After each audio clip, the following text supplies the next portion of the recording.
Hey, I'm Deidre, and today we're going to talk about poison oak and poison ivy, and I'm going to share with you the 3 things that work for me in preventing it and treating it when it does happen, and we're going to start right now.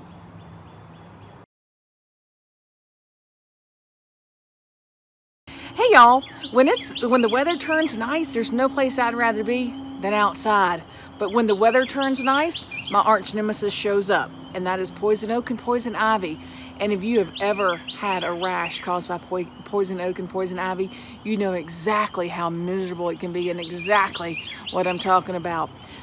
It's and if you're not sure what poison oak and poison ivy is, or if you've never had it, so there's a sticky oil that's on the leaves of poison oak and poison ivy, and it bothers some people and it doesn't bother others.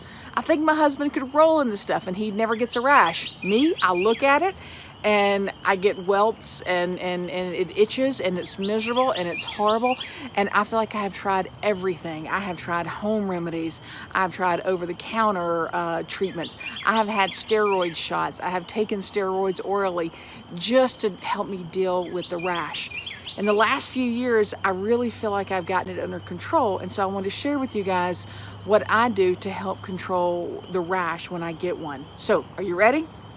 Number 1, it's a product called Rustox. Now, this actually, you take 40 drops up under your tongue once a week, and you start this back in the winter time. You start it when poison oak and poison ivy is not even out yet, and it's not an issue. This helps mitigate the chances of getting it.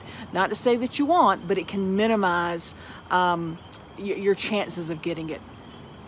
Second, if you do get it, and if you've ever had it, and you can feel that little cluster of blisters before they get too big, you know exactly what I'm talking about. When it's still really fresh, I use, stick with me here, it's going to sound crazy, I use a tea made out of plantain weed.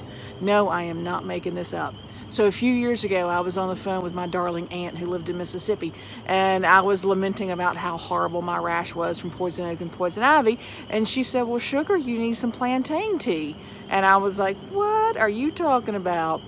And so she told me about a tea made from a weed called plantain weed. So stick with me, let me tell you, I'm going to tell you how to make it. So plantain weed, it is growing probably in your yard right now. If it's not in your yard, it may be in your neighbor's. There's a broadleaf and a narrow leaf variation. Either one will work.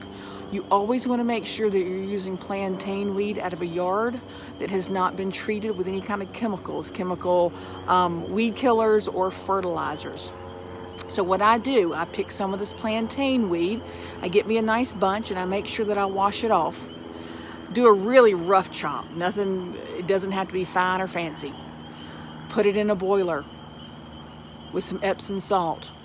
Cover it with water, bring it to a boil. After it comes to a boil, I make sure I cover it and take it off the heat, and I let it steep just like you would a tea. And then I put it in a jar, and I keep that jar in my refrigerator, and that is my plantain tea. So if I start feeling that little cluster of blisters, I grab one of those plantain leaves that's in that tea, I put it on a gauze pad and make sure that I douse that gauze pad in the liquid from the plantain tea, and then I cover the little blisters and put a bandage on it, and I leave it. And I'll do that, I'll change that little gauze pad out every 8-10 hours, whatever it may be. After about 2 days, that thing is dried up. The itching, it's not there. This stuff is fantastic. Don't think I'm crazy. Give it a shot. Go find the plantain weed in your yard.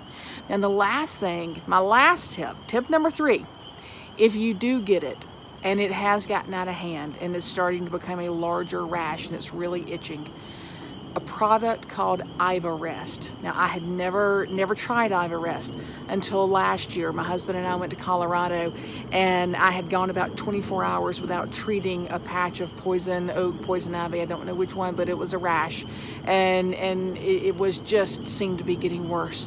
So we stopped at a Walgreens or a CVS, I don't remember which, but it was one of those types of pharmacies, and I found Ivarest. And let me tell you guys, the minute I put it on there, the itching, it cooled the itching, it cooled the horrible just burning. Within 24 to 48 hours, my rash was about 80% better. At about day 3, I forgot I had a rash. So Ivarest, I highly recommend it. It now stays in my bathroom, in the medicine cabinet to use whenever I get a poison oak or a poison ivy rash. So those are my 3 tips. The rust stocks, that's your preventive to try and minimize your chances of getting it. If you do get it before it gets out of hand, the plantain tea. And the third thing that you're going to throw at it is the Ivarest. If that plantain weed doesn't take care of it or it continues to grow, the Ivarest should catch it. Guys, tell me what you use. If you have a surefire way that you fight the rash of poison oak or poison ivy, comment below, let me know. If you decide to try any of these, comment below, let me know how it works. We love hearing from you guys. Be sure to click subscribe. Click the alert button so you know whenever we post. We post every Wednesday morning. Leave us comments because we love getting to know new people, and would love to hear how you deal with poison oak or poison ivy. All right, have a wonderful day. Have a great week. We'll see you next Wednesday. Bye.